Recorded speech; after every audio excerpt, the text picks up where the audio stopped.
네, 안녕하세요. 저는 솔플로우라는 마케팅 에이전시를 운영하고 있는 노지혜입니다. 저는 마케팅 그리고 브랜딩을 이제 오랫동안 여러 이제 회사를 거치면서 해왔고요.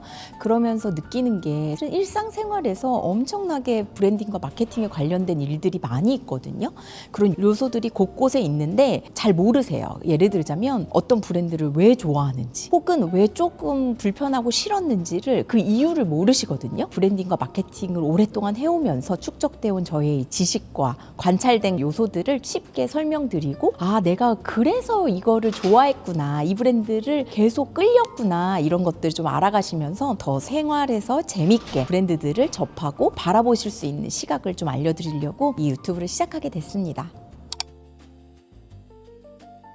저는 졸업을 하고 바로 일했던 것은 패션 홍보 대행사였어요. 그래서 거기에는 브랜드들이 지금도 잘 되고 있는 브랜드들이 많아요. 뭐 푸마라든지 아니면 이제 코데즈 컴바이 그리고 반스 이런 이제 브랜드들을 홍보하는 에이전시를 다녔었고요. 그러다가 제가 패션 쪽에 있다 보니까 패션 기자가 너무 하고 싶은 거예요. 그래서 패션 기자가 되고 싶어서 이렇게 시도를 하다가 바자를 가게 됐죠. 그리고 이제 바자에서는 패션 이제 에디터는 아니었고요. 피처팀이라고 해서 이제 연예인분들이나 아니면은 핫플레이스 그리고 새로운 신작들이 책이 나오면 그런 것들을 좀 소개하고 피처팀에 있다가 디올이라는 곳에서 이제 크리스찬 디올 그 코스메틱 회사에서 이제 인턴을 처음에 하게 돼요. 그 인턴을 하다가 화장품 업계에 들어오게 됐고요. 그 이후에 디올 다음에는 이제 아모레퍼시픽이라는 회사에서 헤라, 프리메라 이제 이런 브랜드 커뮤니케이션 하는 팀에 10년 정도 있었고 그 이후에 이제 CJ도 잠깐 다녔는데 뭐 거긴 좀 짧게 다녔고요. 그러면서 아무래도 브랜딩이나 마케팅을 20년 가까이 했죠. 저는 이 마케팅이나 이런 것들을 뭐 전공자는 아니었어요. 그러나 20년 동안 실제로 체득하고 이제 경험한 것들을 통해서 소비자분들한테 상품은 이래야 진가를 발휘하는구나 이런 것들을 몸소 진짜 체험을 했기 때문에 그런 노하우들을 실제로 조금 경험한 것들로 알려드릴 수 있을 것 같고요. 그리고 이게 다 브랜드들이나 아니면 회사들이 다 심어놓은 코드들이 있거든요. 결국 왜 우리가 속았는지 혹은 그랬기 때문에 좋아했구나를 좀 알시면서 앞으로 계속해서 나오는 브랜드들을 그런 관점으로 좀 재밌게 보실 수 있을 것 같아요. 마케팅 그리고 브랜딩을 이제 오랫동안 여러 회사를 거치면서 해왔고요. 그러면서 느끼는 게 일상생활에서 엄청나게 브랜딩과 마케팅에 관련된 일들이 많이 있거든요. 요소들이 곳곳에 있는데 일반 분들은 그거를 잘 모르세요. 예를 들자면 어떤 브랜드를 왜 좋아하는지 혹은 왜 조금 불편하고 싫었는지를 그 이유를 모르시거든요. 근데 브랜딩과 마케팅을 오랫동안 해오면서 축적되어 온 저의 이제 지식과 뭔가 관찰된 요소들을 조금 쉽게 설명드리고 내가 그래서 이거를 좋아했구나, 이 브랜드를 계속 끌렸구나, 이런 것들을 좀 알아가시면서 생활에서 재밌게 브랜드들을 접하고 바라보실 수 있는 시각을 좀 알려드리려고 유튜브를 시작하게 됐습니다. 제가 이제 처음 회사에서 대기업에서 그리고 이제 브랜드들에서 이 브랜딩을 할 때 몇십억 몇백억을 투자해가지고 이제 조사하고 정하거든요. 브랜딩, 우리는 무엇이냐, 우리는 무엇을 말하고 어떤 사람들이냐, 이렇게 배운 대자본의 노하우를 퍼스널 브랜딩에 적용을 하게 된다면 훨씬 유리하고 효율적일 수 있을 것 같아요. 퍼스널 브랜딩의 기본은 브랜딩은 나예요. 그리고 마케팅, 내가 누군가에게 보여지는 건 남이거든요. 그래서 브랜딩은 나고 마케팅은 남이다. 그랬을 때 우리가 브랜딩을 하게 되면 나란 사람을 정말 좀 심도 있고 좀 진지하게 바라볼 필요가 있어요. 왜냐하면 결국에 내가 하고 싶은 거, 내가 보여지고 싶은 거를 지향하다 보면 그거는 지속하기가 어렵거든요. 우리가 보통 집에서 있는 활동, 행동들하고 이게 누군가를 만날 때가 다 다르기는 하잖아요. 하지만 가장 지속 가능하고 오랫동안 할 수 있는 건 정말 나의 모습이어야 되거든요. 그랬을 때 나는 어떤 사람인가, 난 무엇을 좋아하는가, 그리고 나는 어떤 거를 할 때 제일 행복한가, 그리고 어떻게 말하는 사람의 스타일인가, 이런 거를 분석하거나 아니면 조금 한 번 더 생각해 볼 필요가 있어요.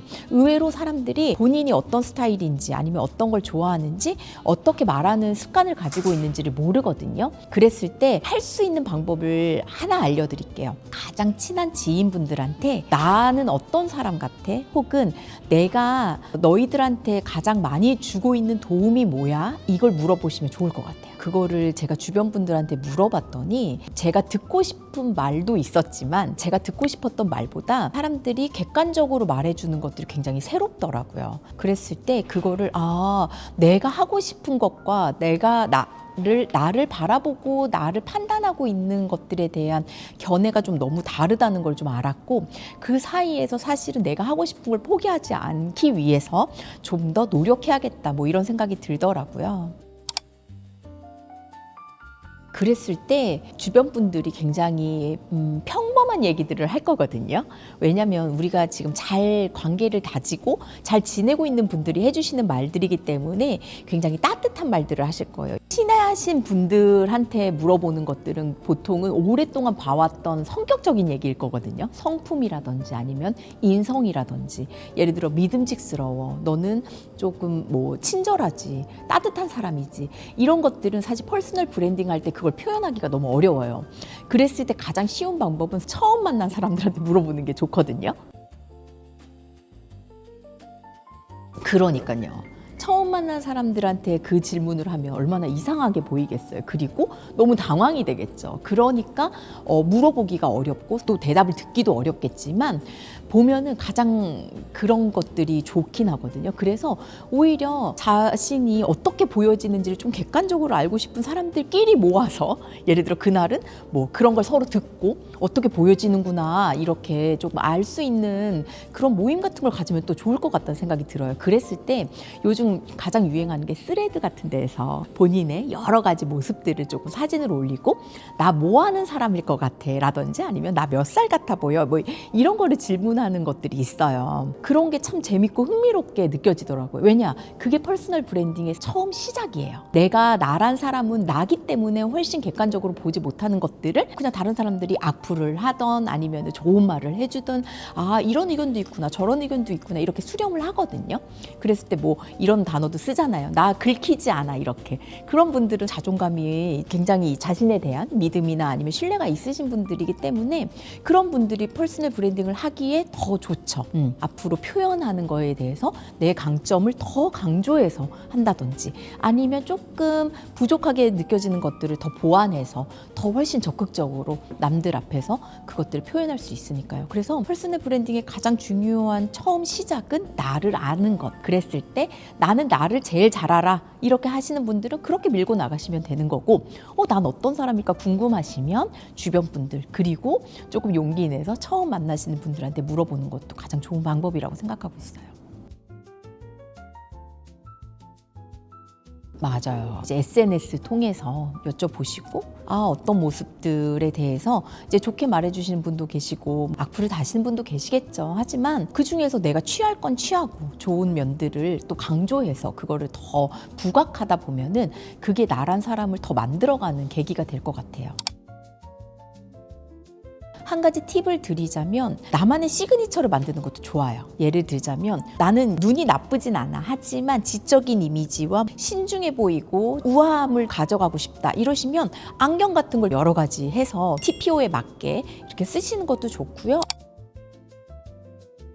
맞아요. 그래서 예를 들자면 성격적인 건 되게 오랫동안 알고 지내야 파악이 가능하잖아요. 하지만 누군가를 처음 만났을 때 그 look and feel이라고 하잖아요. 딱 그 보자마자의 이미지, 이게 굉장히 강하게 남으면 이걸 잊지 못하게 만들 수가 있거든요. 그랬을 때 제가 이제 퍼스널 브랜딩을 컨설팅 해드릴 때 가장 저한테 요청을 많이 해주시는 분들이 오디션을 보시는 분들이에요. 뭔가 뮤지컬 배우라던가 아니면 그냥 배우이실 수도 있고요. 그리고 아니면 가수분들, 엔터테이너 쪽으로 이렇게 엔터테이닝을 하시는 분들은 대중들에게 본인을 알리는 게, 각인시키는 게 굉장히 미션이고 늘 그게 목마름이 있으시잖아요. 그런 분들한테 가장 좋은 방법으로는 나를 각인시켜라. 그건 시각적이든 청각적이든 나를 각인시킬 수 있는 특이한 것들, 잊혀지지 않는 것들, 나에게 잘 어울리는 것들로 취해서 늘 하고 다녀라. 근데 이것도 아무렇게나 하면 안 되고 나를 아까 파악해야 된다는 게, 예를 들어서 인디 음악을 하시는 분이에요.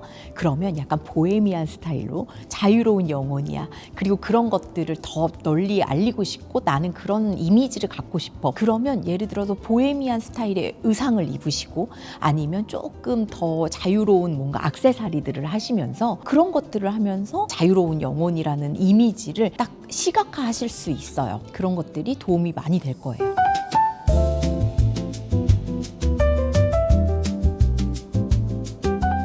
브랜딩이라는 게 결국은 갑자기 하루만 어떤 때에만 하는 게 아니에요. 이거는 삶을 살아가시면서 늘 필요한 건데요. 예를 들자면 우리가 소개팅을 한다거나 면접을 보러 간다거나 그런 날 처음 막 브랜딩을 해본단 말이에요. 나라는 사람에 대해서 나 뭐 입고 가지? 나 어떻게 이미지를 풍기지? 나 어떻게 말투하지? 그런 것들을 평상시에 차곡차곡 생각하고 유념하고 계속 실생활에서 활용하고 그러셨다면 아무래도 그런 특별한 날 더 훨씬 자연스러울 수 있거든요.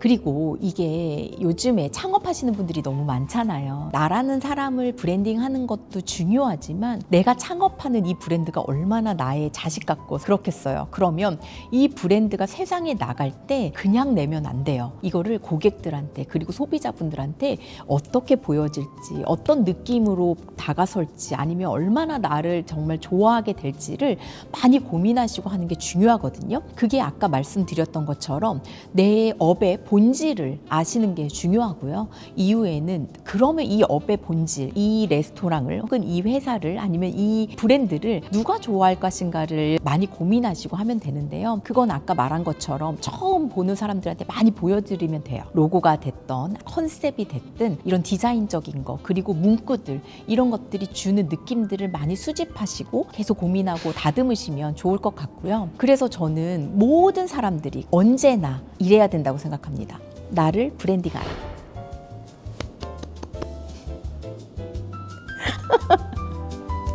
나를 브랜드처럼 브랜딩하라.